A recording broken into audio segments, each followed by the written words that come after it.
It's not as if people want the truth. They don't want the truth. Fake news is one of the classic collective action problems of our era. My job is to tell the truth and hope that people believe it. I don't think fake news is the cause of the problem to democracy. I think that the proliferation of fake news is one of the most important symptoms of a decline in sort of shared values and a shared sense of truth. The information environment and trust environment for different media is eroding quickly and needs to be corrected. It will get much, much worse very quickly if we don't do something.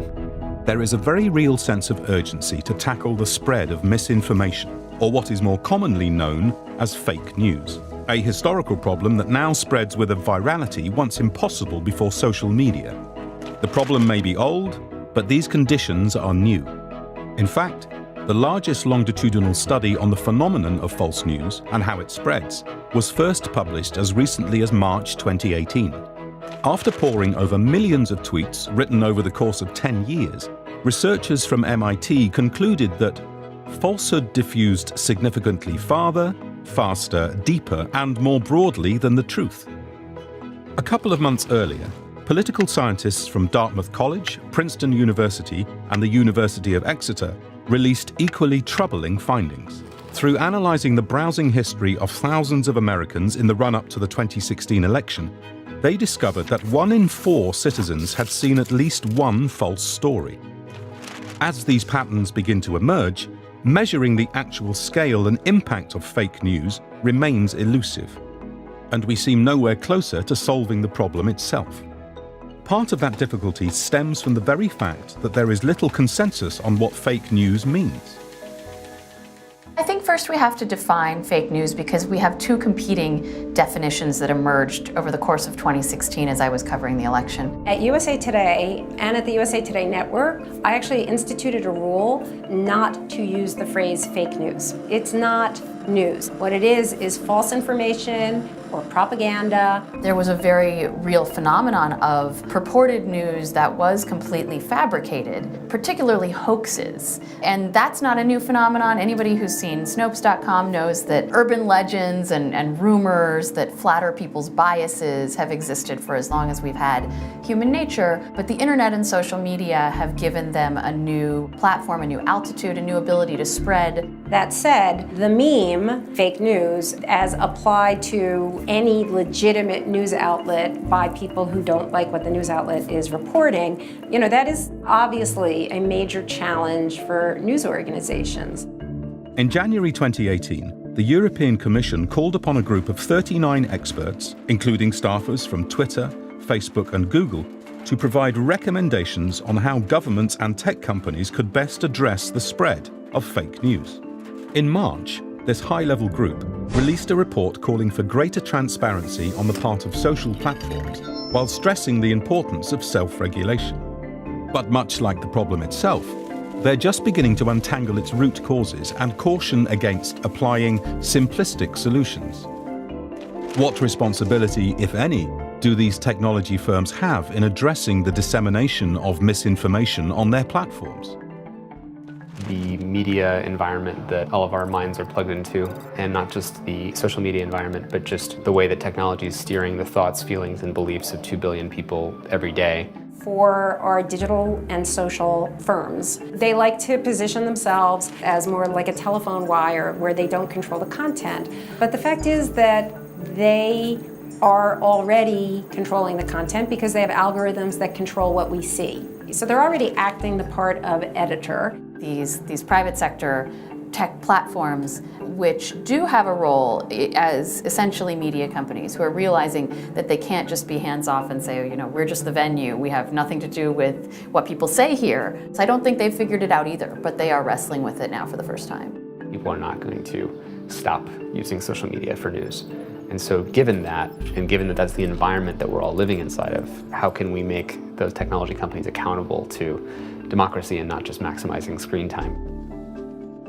With mounting concerns of misinformation threatening the democratic process, a number of countries are pushing for greater regulation. In January, Germany passed a law that requires social media companies to remove hate speech from their platforms or else face fines of up to 50 million euros. That same month, the French President Emmanuel Macron announced his own plans to draft a law against fake news that would grant judges the authority to remove misleading content during sensitive elections. And in Italy, citizens can now report what they believe to be fake news to the police. The bigger issue here is it's not so much reporting it to the police, who are probably not equipped to get to the bottom of it. Putting it in the hands of the consumer is not really the answer, because the consumer who is most likely to consume this information and pass it on is probably the one who is least likely to understand that it's false information or that it's propaganda. I think as an American and as a fan of the First Amendment, I automatically react badly to the idea that there should be regulation of speech. There's got to be a way for us to have a free market of ideas that allows everybody to have a voice. It is a very slippery slope once you start regulating information and regulating content. It plumbs such kind of profound ethical questions that it can't just be a piece of regulation that's kind of, hatched out by those who are immediately concerned by it. This is very much about like how we want our societies to become and be going forwards. That has to be a conversation that has a broader extent of participation. We have to work out about how we involve societies in this conversation, right? It's so innate to who we are and who we want to become.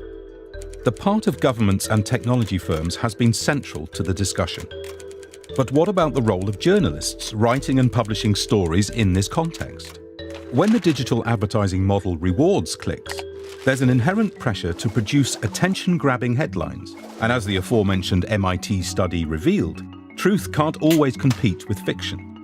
Yeah, the advertising-only business model has been incredibly destructive for journalism. Journalism can't compete if it's just about raw clicks. Journalism needs a new business model without question. It's past time, unfortunately. Journalism and print media in particular have had a really tough time for decades, since the invention of radio. Journalism has never paid for itself as journalism. It's always been supported by subscriptions, advertising, wealthy benefactors.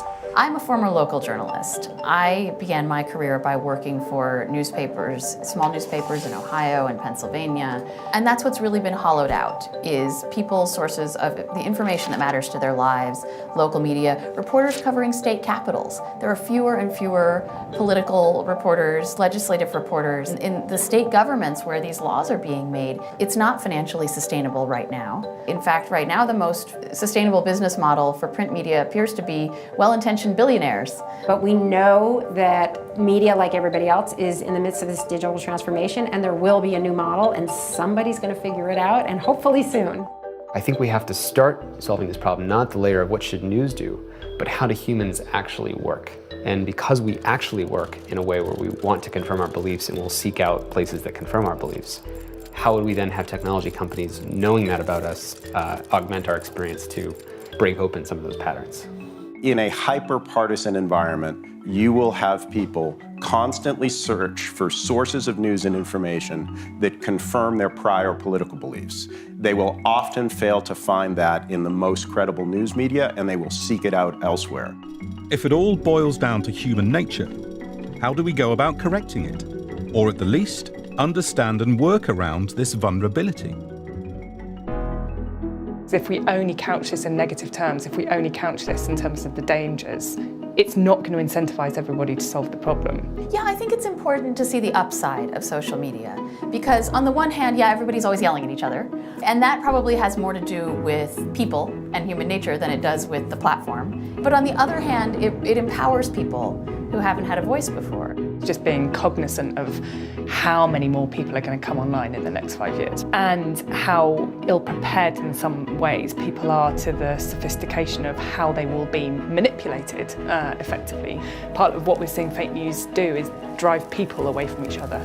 You're a libertarian activist or a member of a minority group, or sadly a member of the alt-right. The Nazis can find each other too and gain strength in numbers. You start on one video about, NASA astronauts, and you go down flat Earth route, and you're in this total wormhole only because these algorithms are trying to maximize how much time we spend. We have to start by understanding, where do minds get tripped up, and then how would we protect those minds to function in the way that we all want to be functioning? Tim Berners-Lee, the inventor of the World Wide Web, cited digital disinformation as one of the biggest challenges facing the future of the internet. He remains hopeful, however, that collaboration can fix it. It's up to us. It all decides on what we do now, on the decisions we make now.